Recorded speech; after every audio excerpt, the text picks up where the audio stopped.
చంద్రబాబు కత్తికి రెండు వైపుల పదునే. అసెంబ్లీలో బీజేపీ ఎమ్మెల్యే కామినేని శ్రీనివాస్ చేసిన వ్యాఖ్యలు ఏపీ రాజకీయాల్లో తీవ్ర చర్చకు దారితీసిన విషయం అందరికీ తెలిసిందే. అసెంబ్లీ వేదికగా బాలకృష్ణ స్పందించడం, చిరంజీవి పేరు తీసుకురావడం, ఆయన పేరు చర్చకు రావడంతో మనస్తాపం చెందిన చిరంజీవి మీడియాకు లేఖ విడుదల చేయడం, ఆ తర్వాత జరిగిన పరిణామాలు గత 2-3 రోజులుగా చూస్తూనే ఉన్నాం. ఈ ఘటన ఫ్యాన్స్ వార్ మాత్రమే కాకుండా టీడీపీ జనసేనల మధ్య గ్యాప్ పెరిగేంత వరకు వెళ్ళింది అని విశ్లేషకులు భావిస్తున్నారు. ఈ నేపథ్యంలో చంద్రబాబు నాయుడు అటు వియంకుడికి సర్ది చెప్పుకోలేక పార్టీ ఎమ్మెల్యేలు కోన రవికుమార్, బొజ్జల సుధీర్ రెడ్డిపై అసహనం వ్యక్తం చేసినట్టు కథనాలు వచ్చాయి. చివరికి బీజేపీ అధిష్టానంతో మాట్లాడి కామినేని శ్రీనివాస్ వ్యాఖ్యలను వెనక్కి తీసుకునేలా చేసిన ఘనత బాబుదే.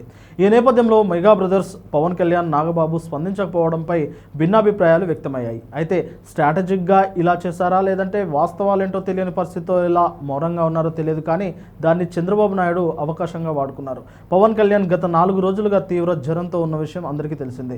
ఇక్కడే బాబు చాకచక్యంగా సమస్యను పరిష్కరించారు. ఈ కథకు శుభం కార్డు వేసేలా క్లైమాక్స్ రాశారు. 4 రోజులుగా జ్వరంతో బాధపడుతున్న పవన్ కళ్యాణ్ను నేరుగా ఇంటికి వెళ్లి మందలించడమే కాకుండా పవన్ కళ్యాణ్ సమక్షంలో చిరంజీవితో ఫోన్లో మాట్లాడి సమస్యను చక్కబెట్టారని తెలుస్తుంది. సరిగ్గా ఏడాది ముందు, అంటే ఎన్నికల ముందు కూడా చంద్రబాబు నాయుడు పవన్ కళ్యాణ్ ఇంటికి వెళ్లి మాట్లాడి అందరిలో ఒక పాజిటివిటీని నింపారు.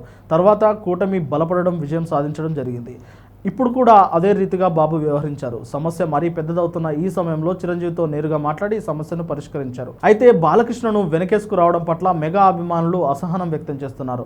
ఇక్కడే ఒక విషయం గమనిస్తే, బాలకృష్ణ కాస్త హార్ష్గా మాట్లాడాడు, కానీ ఆయన చెప్పిందే చిరంజీవి చెప్పారు. చిరంజీవి గట్టిగా మాట్లాడితేనే జగన్ మాట్లాడాడు అనేది అవాస్తవం అని బాలయ్య సభలో అన్నారు. ఇదే విషయాన్ని చిరంజీవి సైతం చెప్పుకొచ్చారు. కాబట్టి బాలయ్య మాటల్లో తీవ్రత ఉండొచ్చు, కానీ సబ్జెక్టు మాత్రం అదే అంటూ విశ్లేషకులు చెబుతున్నారు. ఏది ఏమైనా చంద్రబాబు చొరవతో సమస్య ఇక్కడితో ఆగిపోయింది అని అందరూ అనుకుంటున్నారు.